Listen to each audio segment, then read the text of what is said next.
before our vision, just as we cannot demand the sun to rise whenever we like. The sun rises out of his own accord. So also the Lord is pleased to be present out of his causeless mercy. One should simply await the opportune moment and go on discharging his prescribed duty in devotional service to the Lord. Narada Muni thought that the Lord could be seen again by the same mechanical process, which was successful in the first attempt. But in spite of his utmost endeavor, he could not make the second attempt successful. The Lord is completely independent of all obligations. He can simply be bound up by the tie of unalloyed devotion, nor is he visible or perceivable by our material senses. When he pleases being satisfied with the sincere attempt of devotional service, depending completely on the mercy of the Lord, then he may be seen out of his own accord. Om Jnanatimarandasya Janandana Salokaya Chaksun Militam Jena Tasmai Shri Gurave Namaha Shri Chaitanya Mano Vistam Stapitam Yena Bhutale Swayam Pranayam Padanti Swapadantikam Vandeham Shri Guru Shri Uta Patakamalam Shri Guru Vaishnavam Scha He Krishna Karana Sindhu Dinabadho Jagatpate Gopisha Gopika Kanta Radhakanta Namostate Tapta Kanjana Gourangi Radhe Vrindavaneshwari Vrishabhanu Suri Devi Pranamam Hari Priya Jaitam Sato Pongor Mamanda Matikati Matsa Vasya Padam Bojo Radhamadan Mohanu.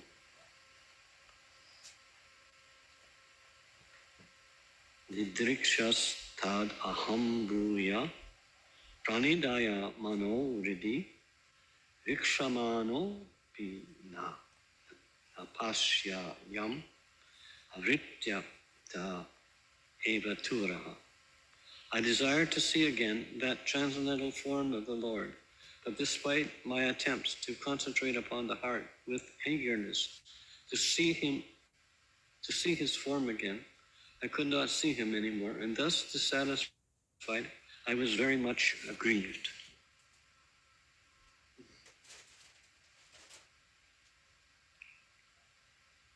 So from this we can understand that the Lord is not the order supplier. He is not upon our control, it's not due to our control of him. It's not due to any kind of ritual procedure. It's solely by the mercy of the Lord.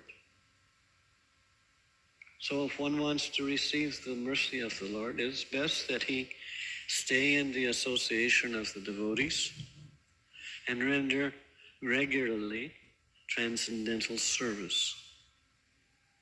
By doing this, the Lord becomes more inclined. Although, as we can understand, it's totally due to the mercy of the Lord. This is a topic that's been discussed for a long time in the Christian tradition. Is it by mercy or grace or one's endeavor that one becomes purified and qualified to return to the abode of the Lord? That's not quite the phrasing they use, but the idea is there. And it has split Christianity for the last 2,000 years. It has split the Judeo-Christian tradition for that time.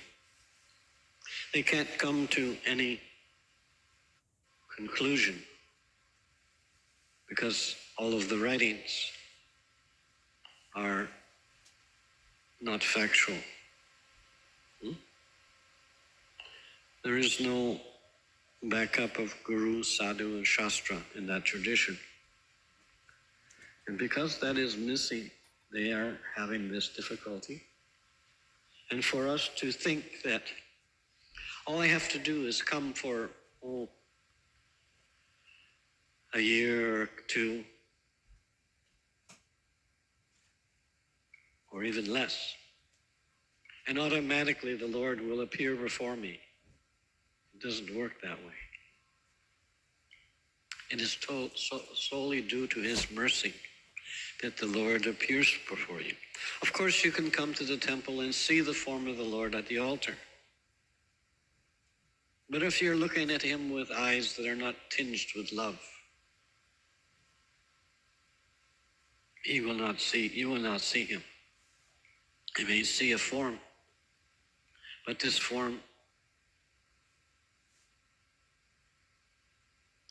for you appears to be like wood or stone, because it is not tinged with the salve of love. Love is acquired by rendering service. It's not acquired by any other means. One has to come and regularly serve. Just like the ancient tradition in India and many other places is that an arranged marriage is set up, and it is found that by regularly associating with and rendering service to the other party, that some attraction develops. And gradually this may turn into love.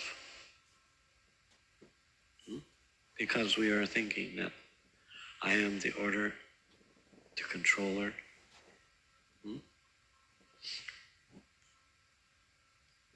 But in fact, it is the rendering of service to the other party that convinces one that he has some great attraction for me, or she has some great attraction for me.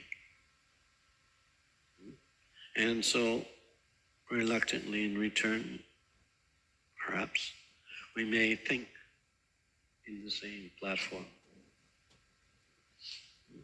The Supreme Lord is totally independent of everyone.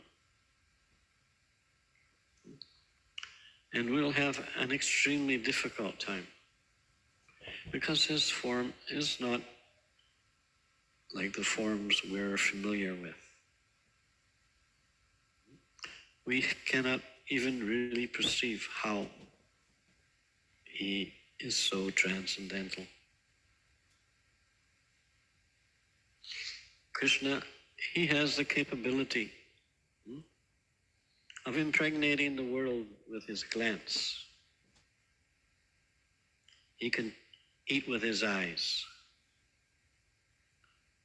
see with His ears. His senses are not restricted the way our senses are. And we cannot really perceive of Him. Sure, we may read or hear that He is the color of a rain cloud, bluish black color. But even this falls far short of what His actual appearance is. Sometimes in Scripture He appears with 2 arms, and sometimes with thousands. Or it may be even only 6, like Lord Chaitanya appeared with 6 arms, Sadbhuja. These various different forms that He appears in are there to tantalize our minds. Yet we truly can't see or perceive of Him in any way. And if we do come to see, as Narada Muni did, come to see the Lord, it's totally by the Lord's mercy that we are allowed to see Him. And it's not such a cheap thing that if I render some service for 1 year, 2 years, 5 years, 10 years, 15, 20, 30, 50, 60, whatever, may go on serving for hundreds of years. And the Lord may not appear to us because our hearts are cold and hard like stones. there's no softness in them. We don't have Hridaya. We don't have Him in our heart. We do not perceive of Him as thus. We see Him as something unattainable. And because we see Him as being unattainable, we can't. Rather, we should just desire to please Him. And by His mercy, perhaps one day He may appear before us.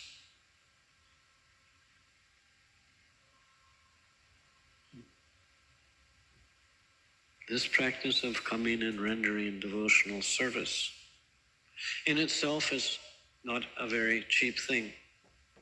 Out of many millions of people that are upon this earth, very few have the opportunity to associate with a devotee of the Lord. And of those few who do, many of them cannot see Him. And some of them, very few of them, may receive some short mercy from Him.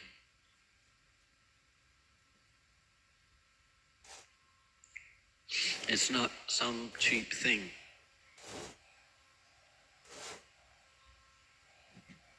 Come and spend a few hours rendering service and do this for so many weeks, thinking that the Lord will appear before me and I'll lose all my bad habits, but it does not work that way. And to help matters along, Maya keeps sending us various different distractions.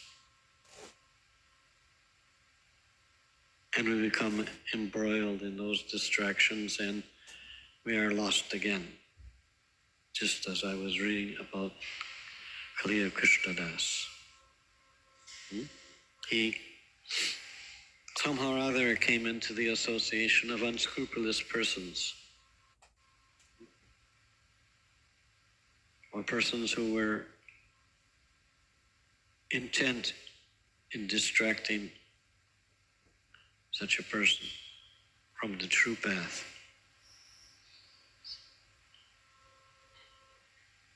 He took up the association of some low-caste woman.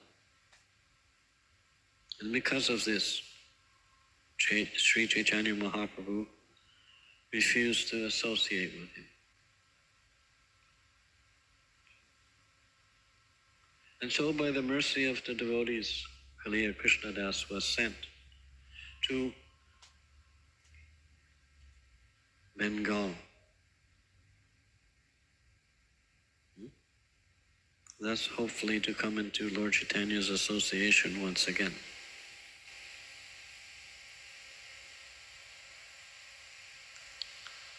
It's not due to one's endeavor.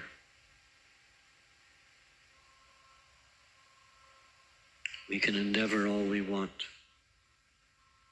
But as is the saying, man proposes and God disposes. He chooses what to do and what not to do, and he's totally independent of whatever situation that is there. So all we can do is render service and pray. Please let me see you one day, even if it is only for one moment. And when that moment comes and passes, we cannot think that, oh, now he's going to see me now I'll be able to see him all the time. Because it doesn't work that way, as Narada Muni found out. He tried doing the things he had done before to see the Lord, and he couldn't. And Narada Muni is not an ordinary person. And still the Lord did not appear to him again. And so we are kept in association, always hungering for that association. This is the proper position of a devotee of the Lord. To render service in separation. to not see the Lord.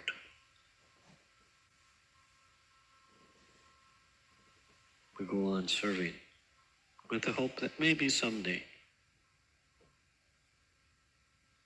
maybe the Lord will agree to see me. So this transcendental form of the Lord, this is not something that is very cheap to attain. And it's not very easy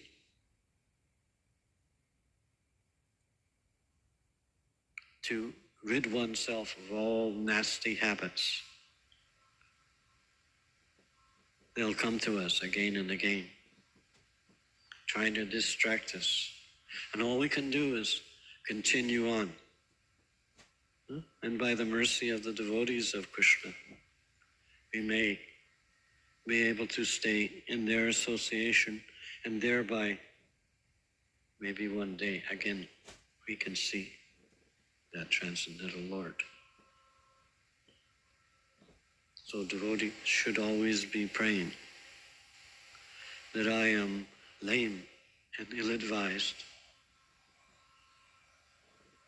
and I have no capabilities or qualities that the Lord really want me to come into his association. But perhaps by some mercy, please don't forget me, Lord. The Lord is not a cold-hearted living entity. Neither is he a living entity like we can perceive.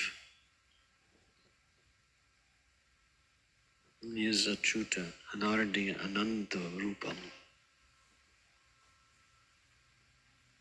And by the grace of the devotees, we may come to him.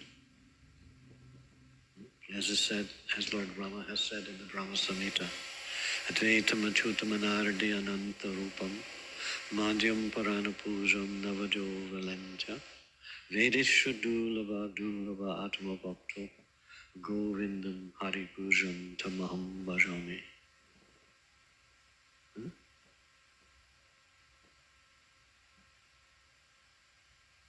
His body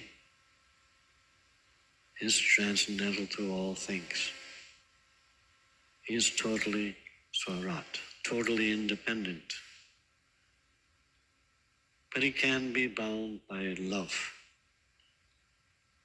however temporary that may be. Just like Mother Jasoda and Radharani, they love Krishna so much, yet they had very little of his association. Mother Jasoda only when he was a little child. And Radharani when he was young.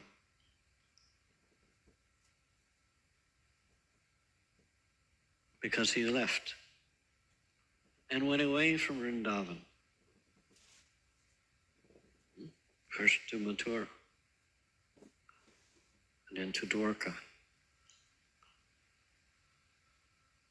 And then perhaps in Kurukshetra, they might have saw him momentarily.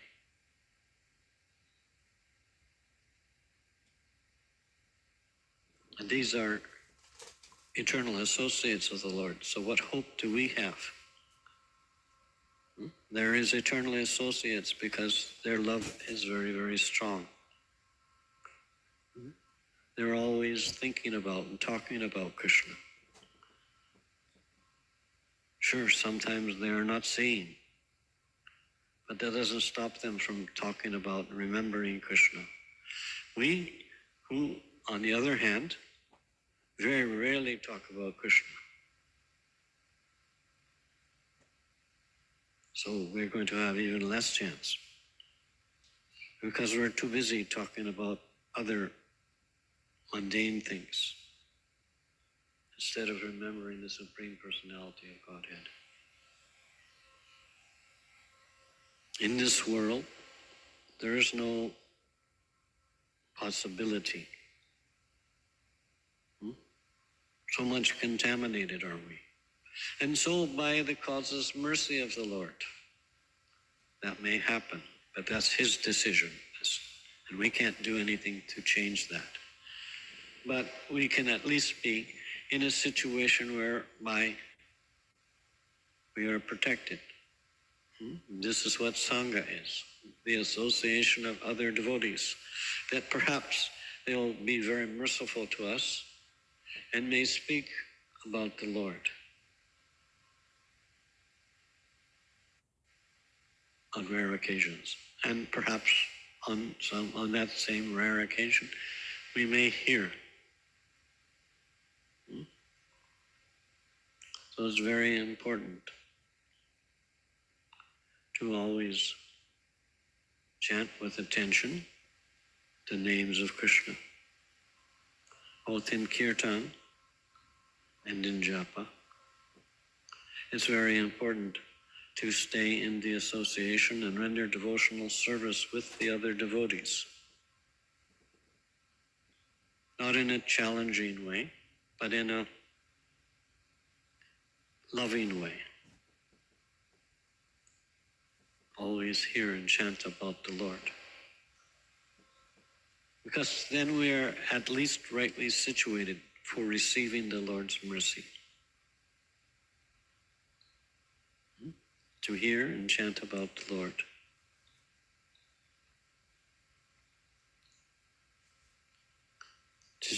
Just as Vidura came to relieve the gopis of their separation of the Lord.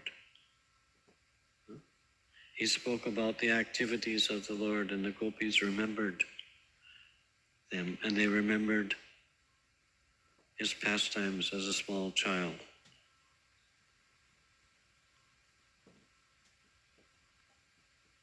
And so we have all of these opportunities to hear about the Lord.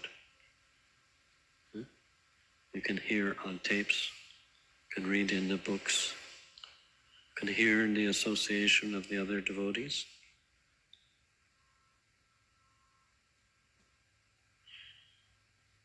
About the transcendental activities of the Lord.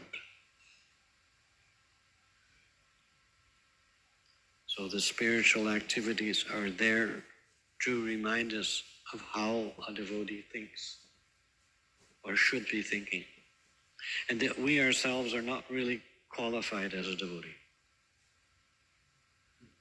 We're not so much a devotee as an aspiring devotee.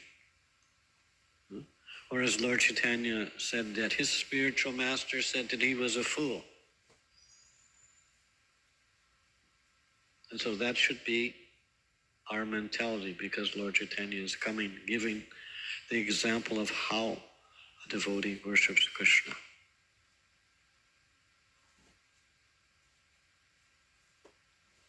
Wherever we are, and whatever we're doing, the thought of Krishna has to be there. Otherwise, those moments when we're not thinking of Krishna, we're not his devotee. And all the moments throughout the day, how many are actually remembering Krishna? Even when chanting Krishna's name, we can forget him very easily.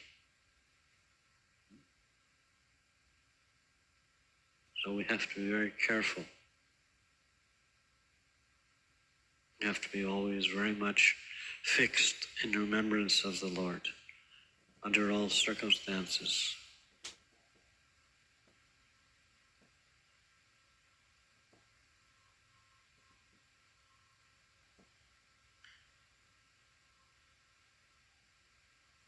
So we have to make some great effort to remember the Lord.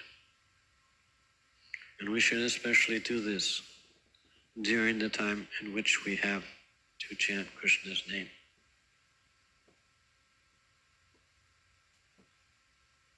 Faith and determination for remembrance of the Lord comes by engaging in the practice of hearing and remembering him.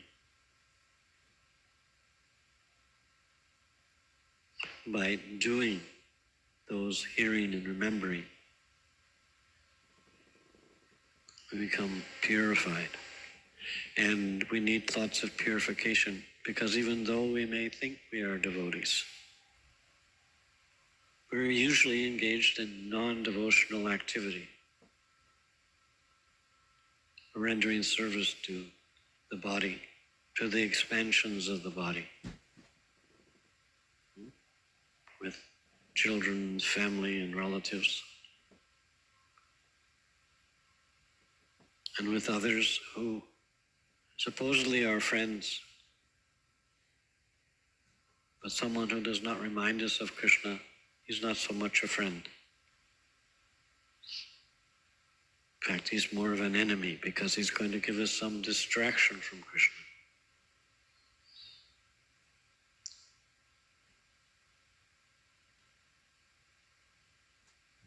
So during that time, we give to chanting Krishna's name. We have to leave directions for our other associates that please, at this time, don't bother me.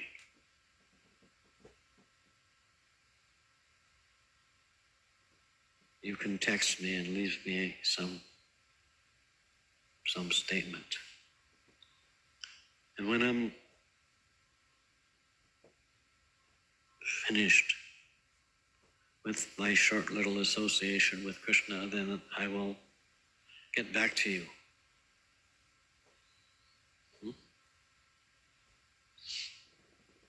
But our main activity should be this, hearing and chanting the holy name. And chanting and hearing means just that. It doesn't mean hearing Prabhupada chant Krishna's name. It's nice to do, but our main activity should be